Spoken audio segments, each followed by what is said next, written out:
Spider-Man has had many different looks over the past couple years, and I'd even say the decade. Many directors have had different visions for what the classic Spider-Man suit should look like in their film.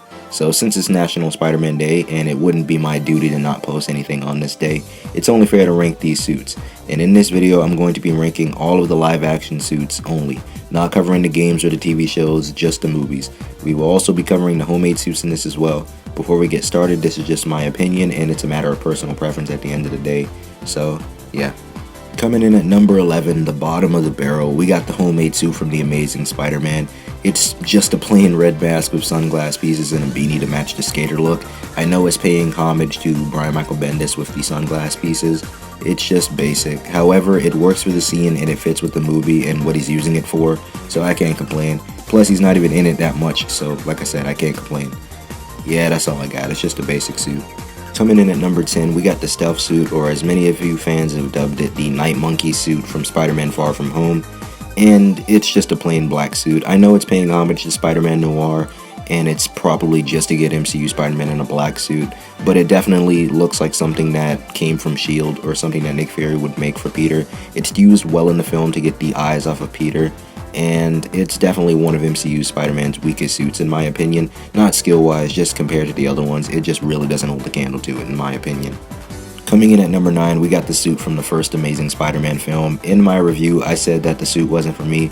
However, I think it works for the movie. This movie was a bit darker for a Spider-Man film, and it had more of a darker tone to it, and I think the suit matched that dark tone perfectly. Being different from the Raimi suit with a little bit of a different color scheme here and there, and some different textures that was used. Honestly, my favorite thing about the suit is the yellow lenses, and that's about it. I know it has its fans, but it's different, and I applaud Sony for doing something different with a suit that everybody can recognize from a mile away. Coming in at number 8, we got the homemade suit from Spider-Man 1. I like this suit because it pays homage to Spider-Man's wrestling days, mostly with the Ultimate comics, but it actually feels like something that this Peter would make with the limited resources that he had lying around. But with Raimi's flair to it, it makes it feel unique. With the big spider on the chest and the big spider on the back, it just makes it feel unique, and it actually looked really cool, and I wish we got to see Peter use it a little more, but I think he used it just enough in the film to where we can get a feel for it. Also, if you played the original Spider-Man movie game, it's so good to play as that suit in that game. It's so good to just swing around the city and play with that suit. Coming in at number 7, we got the homemade suit from Spider-Man Homecoming, and it had a small appearance in Spider-Man Far From Home. I think this homemade suit works for the MCU. It just screams homemade Spider-Man budget with all of the red and blues and the expressive lenses that look really cool. It just looks so good looking at it in all of the action scenes, and it's not bad for a starter suit that separates you from looking like other MCU heroes. I'm so glad that we got to see it in this movie, and I hope we get to see it more and more as he goes on in the future, and hopefully we get to see it in Spider-Man 3. Coming in at number 6, we got the black suit from Spider-Man 3. I know what you're thinking, it's just a Raimi suit but black, but it's a little bit different with the spider legs on the front and back being curved in and the lenses looking a little bit different, but I'm glad they actually stuck with this design.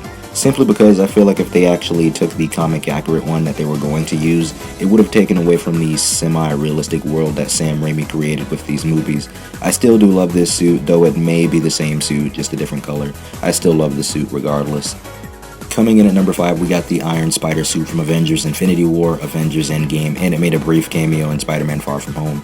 I love this suit simply for the design alone, and I'm really happy that they went with this one instead of going for the comic accurate one that they were going to use, simply because if they went with the red and gold design, people would have said, he looks too much like Iron Man, he's trying too hard to be Iron Man. Iron Boy Jr. Mark II. I'm just happy that they picked this design, and it looks so cool with the additional Spider-Man legs, the 4 Waldos, I believe it's called, giving it that comic feel, and this should only be used for the serious threats. Hopefully we get to see more of it in the MCU, maybe if they do for the traditional comic accurate one that we saw in Spider-Man Far From Home. If they go for it, he can use it against, I don't know, Doctor Doom, Galactus, whoever comes next, he should only use it there. Coming in at number 4, we got the Stark suit from Captain America Civil War, Spider-Man Homecoming, a little bit of Avengers Infinity War, and a little bit of Far From Home. It was like in that movie for only one segment. The suit looks better in Homecoming and Beyond in my opinion, with the color scheme being a little bit brighter, but I love the suit paying homage to the classic Stan Lee Steve Ditko run Spider-Man, giving us the small spider on the front and finally giving us the big spider on the back. My only problem with this suit is all of the tech that's bagged in it. like the web shooter combinations and the heads-up display. It's like an expensive car. Still, I love the suit. Just all of the tech that's on the inside could be scrapped. Just keep the spider signal and the spider tracers. That's the only thing you can keep from the suit. Everything else, just throw it out. Coming in at number 3, we got the suit from The Amazing Spider-Man 2. If it wasn't for all of the MCU Spider-Man suits, this would definitely be number 1. It is 1,000 times better than the first film suit, paying homage to the Raimi suit with the webbing, but putting a bit of a different look on it with the lenses. It just looks so good. Sadly, it was only used once, but it definitely looked good in the film with all of the action scenes that it was used in, or when he was just swinging around. It just looked so good. Also, side note, I'm glad that they changed the suit, because simply with how bright and colorful this film was, I couldn't see them using that first film suit in this film. It just wouldn't look right in my opinion. Coming in at number 2, we got the original Sam Raimi suit from Spider-Man 1, 2, and 3. I like the suit in Spider-Man 2 more than version 1 that they had in the first film. It has a little bit of a darker color scheme to it and a darker tone, but this suit is just iconic. The nostalgia is strong with this one. It's still classic Spider-Man with Sam Raimi's spin on it that, like I said before, just make it feels so unique. It just feels so special. And last but not least, I know you guys are probably going to be mad about this one, but coming in at number 1, we got the red and black suit from Spider-Man Far From Home. Probably one of MCU Spider-Man's best looking suits with the red and black. It just looks so good, the regular way or battle damage, it just looks so good. I think I like this suit so much more simply because Peter makes it on his own, stripping out all of the tech. Hopefully, I mean, we haven't seen it. Hopefully he just stripped out all of the tech aside from a few things that he would use to fight with, and hopefully he got rid of the heads-up display. I don't know, I just like the red and black design for Spider-Man. I just think it fits. And in case you guys didn't know, Spider-Man's color scheme was originally supposed to be red and black, but the colors came out and it made it look like he was blue. So, yeah, I don't know, I like red and black more than red and blue, but I can appreciate the simple red and blue color scheme that most suits go with. I don't know, that red and black design just looks so good for Spider-Man. My only complaint about this is the spider logo on the back. Kinda wish it was a little bit different, but it still looks good. And there you have it, guys. That was my ranking of all of the live-action Spider-Man suits. Let me know how you would rank these suits down in the comments below, and what's your number 1 favorite.